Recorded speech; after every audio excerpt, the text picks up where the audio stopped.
Olá, meu amigo, minha amiga. Acontecem coisas no Brasil, né? Muito obrigado pelo carinho de vocês, pelas mensagens, por vocês estarem expandindo cada vez mais o nosso conteúdo e trazendo gente para se inscrever aqui.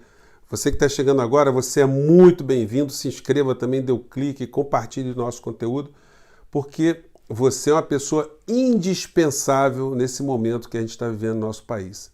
Quanto mais pessoas estiverem procurando informação, estarem chegando em canais como o nosso aqui, no nosso portal e de outras pessoas também, isso será muito importante para o Brasil, porque a gente precisa esclarecer mentes, tocar corações, porque existe uma grande cortina de fumaça que escondem temas principais do povo brasileiro. A gente está muito distraído, a gente está numa armadilha, a gente tem sujeitos, criaturas, personagens que são antipatrióticos, são pessoas entreguistas, pessoas que são traidores mesmo da pátria, né? Então a gente tem que tentar enxergar, localizar isso tudo para a gente saber onde nós estamos, para onde nós queremos ir. Se você acredita nisso, você é muito bem-vindo. Ajude a gente a continuar aqui nos nossos papos aqui para todos os lados, né?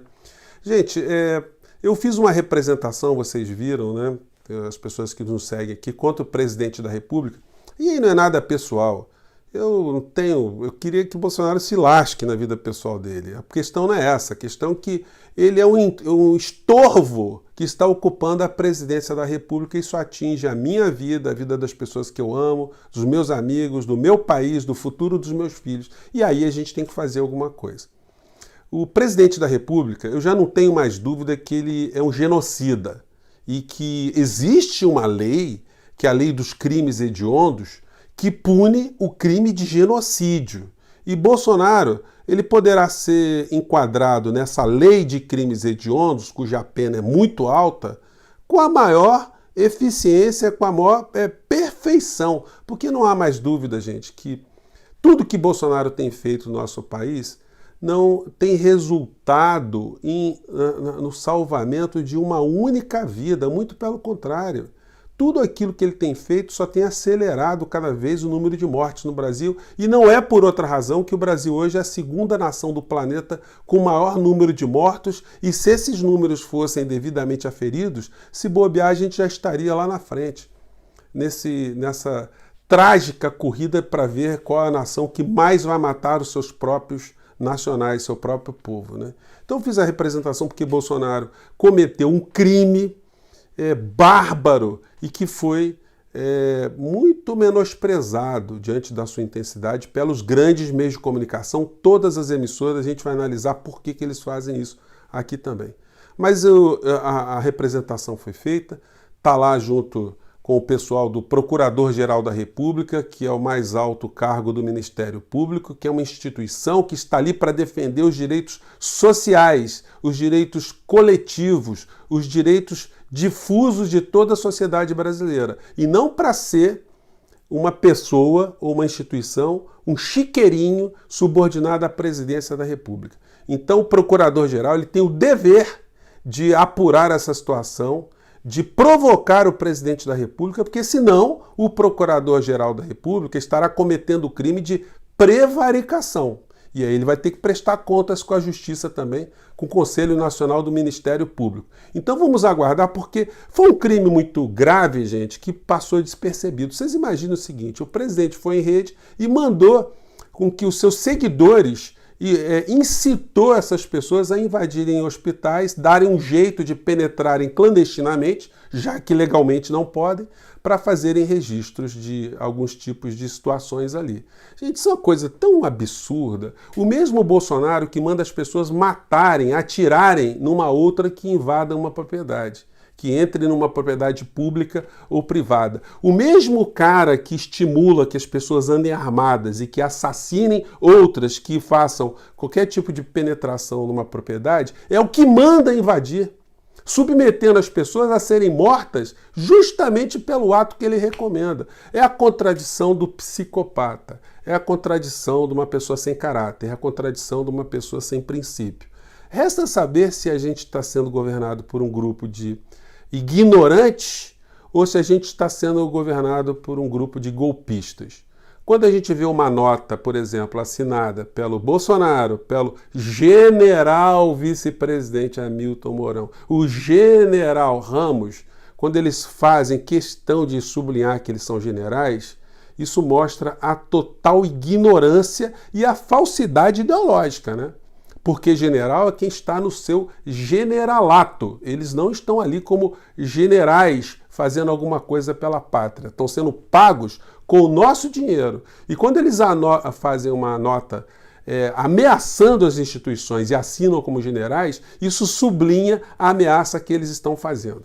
Gente, nós vamos discutir, eu quero convidar vocês, esse comportamento dos militares no governo Bolsonaro, se a gente tem que ter medo de golpe ou não, com uma live que a gente vai fazer agora dia 16 de junho, às 17 horas, com o ex-ministro da Defesa, Aldo Rebelo, que foi presidente da Câmara, um político muito experiente e que vai falar como que funcionam as Forças Armadas, as questões internas, se o Brasil sofre influência externa, se os militares brasileiros são golpistas, se eles são ignorantes, se eles são inteligentes, se eles estão sendo tocados por algum outro interesse, se eles estão por dentro de que Paulo Guedes está fazendo com a economia do Brasil, com a nossa soberania, base de Alcântara, etc, etc, etc. Então, se você tem questões a colocar, pode mandar aqui para o nosso vídeo, que a gente vai fazer uma compilação, mas estaremos ao vivo nessa live, dia 16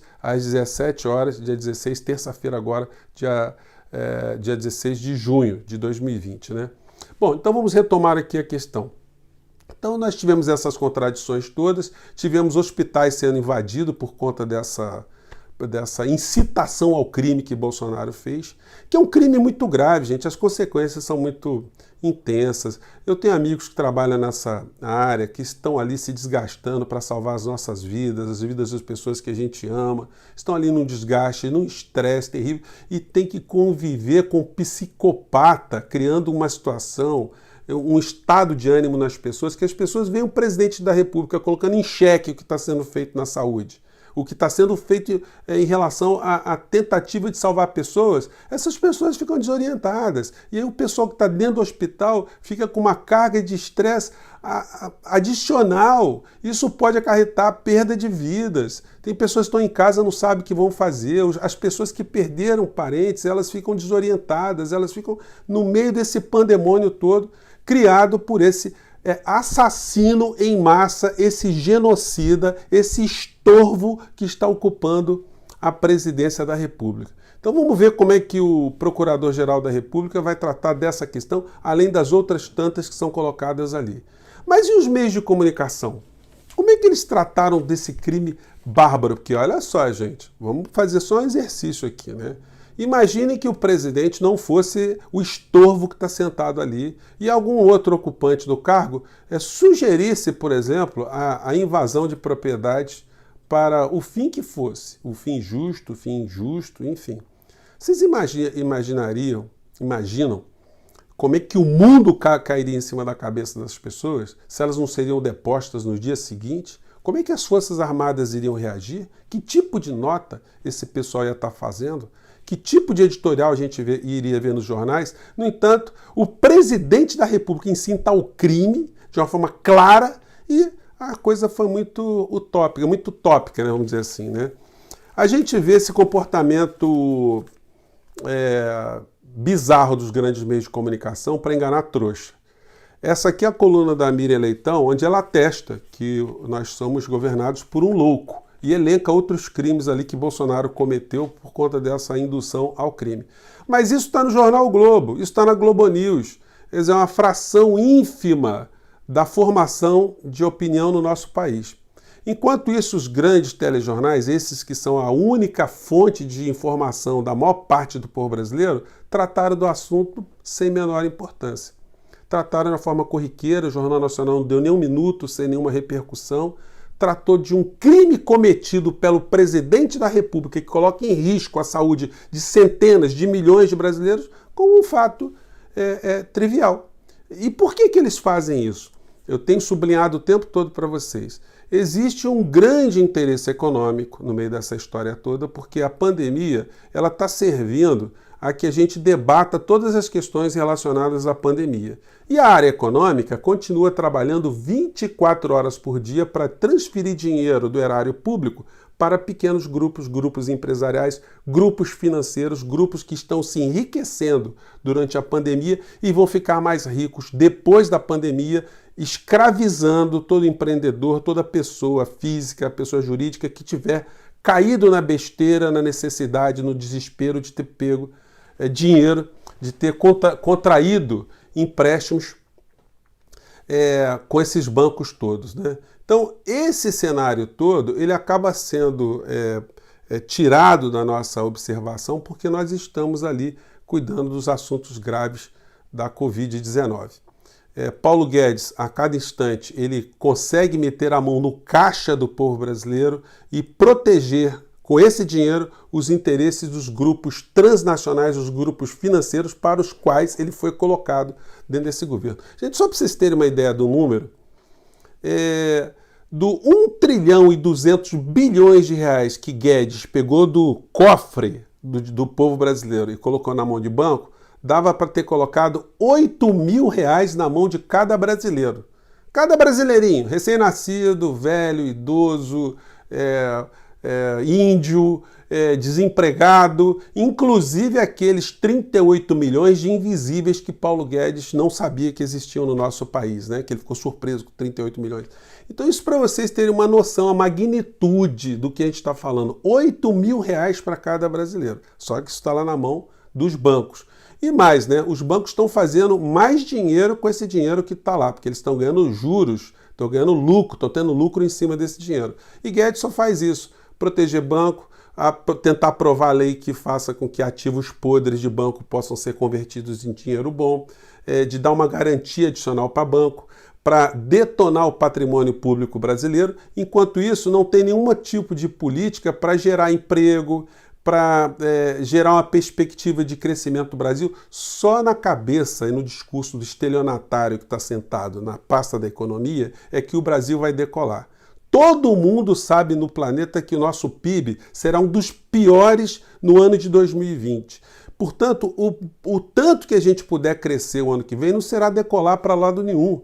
O Guedes está dizendo que não sabia que tinha 38 milhões de invisíveis e que está fazendo a carteira verde e amarelo para inserir essas pessoas no mercado de trabalho. Mas que trabalho! Se ele mesmo sabe, o estelionatário sabe que o governo não vai gerar nenhuma obra para gerar emprego para essa gente. Gente, nós estamos virando um Brasil de escravos, um Brasil sem direitos, um Brasil que está virando uma grande colônia, uma grande quintal para os grupos para os quais traidores da pátria como Paulo Guedes estão atuando, né?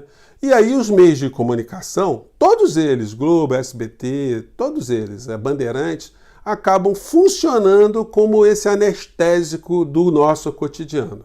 Eles vão abordando algumas questões da Covid, não responsabilizam o Bolsonaro, porque a queda de Bolsonaro coloca em ameaça também a continuidade do gabinete do assalto. E o gabinete do assalto, além dele estar operando com essa atenuação do que fazem os meios de comunicação, eles têm também o apoio de um grupo de ignorantes de todos os níveis que estão nas suas redes sociais, nos youtubers, esse bando de gente ignorante até a última potência, comandados por um ignorante, um estelionatário, que é o Olavo de Carvalho, que não entende nada de direito, não entende nada da Constituição, não entende nada de valores democráticos, e ele acaba reproduzindo para os seus seguidores esses mesmos valores. Gente, é um pessoal muito ignorante. Vocês podem pegar qualquer youtuber desses aí, eles só falam besteiras, eles só têm o foco deslocado da realidade. Não conhece o trivial, a divisão de poderes, a Constituição Federal, como funcionam os limites dos poderes, e aí por isso que eles ficam falando um tanto de besteira, e tem um bando de generais que são muito ignorantes, são muito sem noção da realidade também, que acabam entrando nesse tipo de discurso. Isso, como eu disse a você, a gente vai discutir no dia 16, às 17 horas, com o ex-ministro Aldo Rebelo.